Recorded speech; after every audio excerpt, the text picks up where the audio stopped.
Luhongba masalubako. Dong ngasi dinner azad khara khere. Adu king like thage. Hi, hello everyone. Hojik se luhongba gi matam su oye. Ado ngashi se luhongba chatpa gi amaloshan se. So let's get ready together.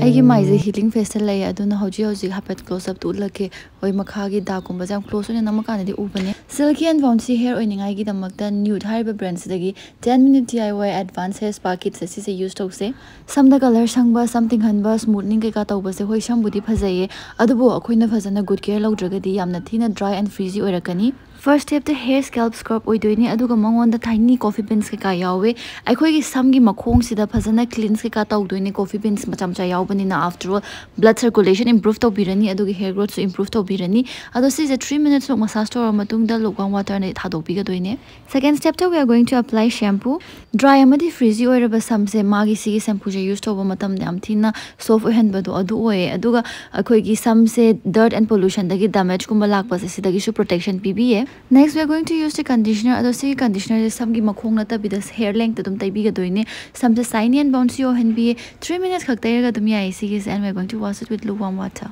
Step number 4 is serum ne ado shigi se khoina damp oiba hair da tairani sigi serum sina khoi gi lupo thokpa adai scalp haka chaba khotpa gumba tawbo se siju handa halle adugi shu mathakta samgi hair growth to speed up to han bi Amazon Flipkart amadi masagi website ta phange pambiraga de description da no hapchiram gi check out to biyo. Skin amadi hair care loramni na mya makeup tawna ba tawrse ado ai makeup se yamna haidi professional oina tawbadi oiroi ko dum ai tawba khara normal light makeup to oraka doine.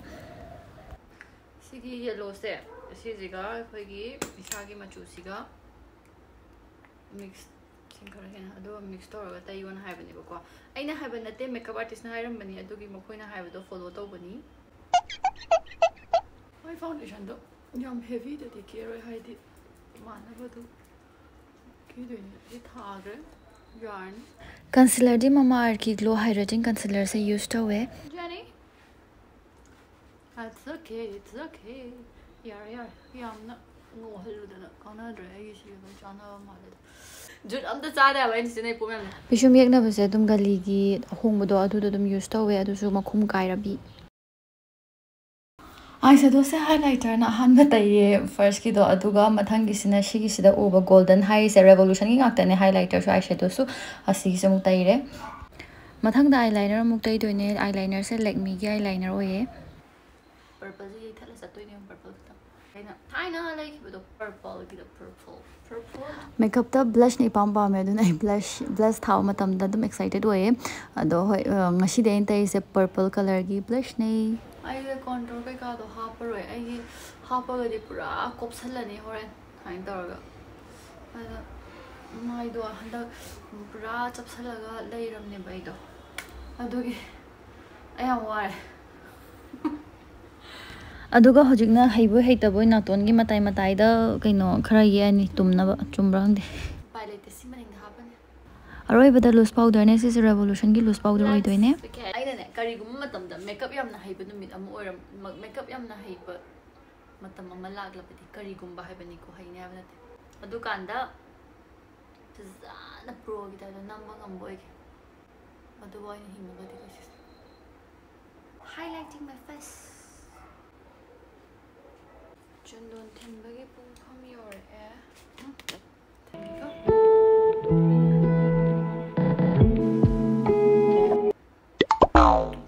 Sumten la yung mali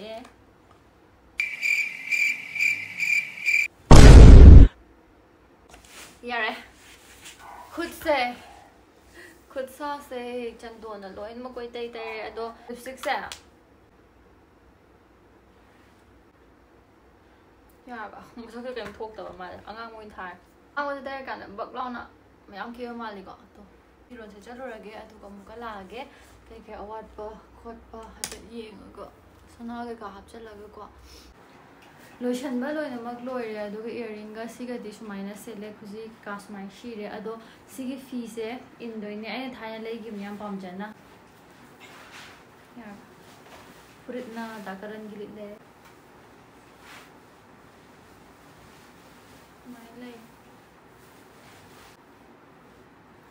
ꯑꯗꯣ ꯍꯣꯏ ꯑꯩ ꯆꯠꯅꯕ ꯇꯧꯔꯒꯦ ꯑꯗꯨꯒ ꯍꯣꯔꯦꯟ ꯍꯜꯂꯛꯑꯒ ꯑꯃꯨꯛ ꯊꯦꯡꯅꯔꯁꯤ ꯃꯌꯥꯝ 2000 years later ꯑꯩꯁꯦ ꯑꯩꯈꯣꯏ ꯍꯧꯖꯤꯛꯀꯤ ꯒ꯭ꯔꯨꯞ ꯁ꯭ꯇꯗꯤ ꯇꯧꯕꯗꯣ ꯑꯗꯨꯒꯤ ꯑꯩꯈꯣꯏꯒꯤ ꯒ꯭ꯔꯨꯞ ꯁ꯭ꯇꯗꯤꯒꯤ ꯑꯩꯁꯦ ꯑꯩꯅ ꯂꯧꯒꯗꯕꯅꯦꯕ ꯉꯁꯤꯗꯣ ꯑꯗꯣ ꯂꯨꯍꯣꯡꯕꯒꯤ ꯍꯜꯂꯛꯑꯒ ꯄꯨꯡ 10ꯒ ꯍꯧꯖꯤꯛ ꯃꯤꯅꯤꯠ 5 ꯆꯠꯂꯦ ꯑꯗꯣ ꯍꯧꯖꯤꯛ ꯀ꯭ꯂꯥꯁ ꯇꯧꯅꯤꯡꯉꯥꯏ ꯇꯧꯁꯦ ꯃꯌꯥꯝ ꯑꯩꯁꯦ ꯂꯨꯍꯣꯡꯕ ꯆꯠꯂꯨꯕꯀꯣ ꯑꯗꯣ ꯉꯁꯤꯗꯤ ꯅꯣꯏ ꯑꯣꯖꯥꯁꯦ ꯈꯔ ꯀꯦꯔꯦ ꯑꯗꯨ ꯈꯦꯡ ꯂꯥꯏꯛ ꯊꯥꯒꯦ.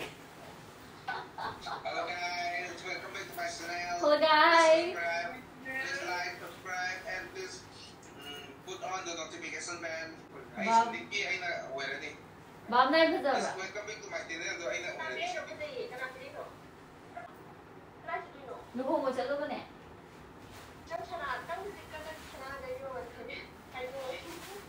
Oh, nang khongna piba ngamoidro ingonda. Hairo. Nasiri inau naurani mayamse aina anauba philaga like toktoina.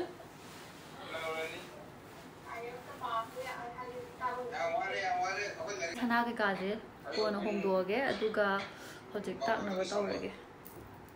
Ai hojik si samung khaga ko like ase. ꯑꯩꯁꯦ ꯚꯤꯗꯤꯑꯣ ꯂꯣꯏꯁꯟꯕ ꯕꯥꯏ ꯕꯥꯏ ꯍꯥꯏꯕꯗꯣ ꯐꯖꯅ ꯍꯥꯏꯍꯧꯗ꯭ꯔꯦ ꯍꯥꯊꯨ ꯍꯜꯂꯛꯄꯒꯤ ꯑꯗꯣ ꯆꯦꯞꯇꯔꯁꯦ ꯈꯥꯏꯗꯣꯛꯅꯔꯒ ꯑꯩꯈꯣꯏ ꯒ꯭ꯔꯨꯞ ꯁ꯭ꯇꯗꯤꯁꯦ ꯁꯤꯒꯤꯁꯤꯗ ꯆꯦꯞꯇꯔ ꯈꯥꯏꯗꯣꯛꯅꯔꯒ ꯂꯣꯏꯅꯃꯛ ꯌꯦꯟꯊꯣꯛꯅꯔꯒ ꯇꯥꯛꯅꯕꯅꯦ ꯑꯗꯣ ꯉꯁꯤꯅ ꯑꯩꯅ ꯇꯥꯛꯄ ꯇꯥꯕꯒꯤꯅꯦ ꯑꯗꯣ ꯍꯣꯏ ꯉꯁꯤꯒꯤ ꯚꯤꯗꯤꯑꯣ ꯌꯦꯡꯕꯤꯕꯒꯤꯗꯃꯛꯇ thank you very much sometimes ꯃꯦꯀꯞꯀꯤ ꯑꯗꯨꯝ ꯆꯠꯊꯣꯛꯄ ꯈꯣꯠꯇꯣꯛꯄꯒꯤ ꯃꯦꯀꯞ ꯇꯧꯕꯒꯤ ꯚꯤꯗꯤꯑꯣꯁꯨ ꯊꯥꯒꯠꯂꯛꯀꯦ ꯑꯥꯐꯇꯔ ꯑꯣꯜ ꯃꯦꯀꯞꯁꯦ ꯊꯦꯔꯥꯄꯤꯅꯦꯅ ꯍꯥꯏ ꯁꯣ ꯑꯩꯉꯣꯟꯗꯁꯨ ꯁꯤ ꯊꯦꯔꯥꯄꯤ ꯑꯣꯏꯕ꯭ꯔꯥꯅꯁꯨ ꯌꯦꯡꯖꯒꯦ ꯉꯁꯤꯒꯤ ꯑꯣꯏꯅꯗꯤ ꯚꯤꯗꯤꯑꯣꯁꯦ thank you very much watching and I love you all stay safe by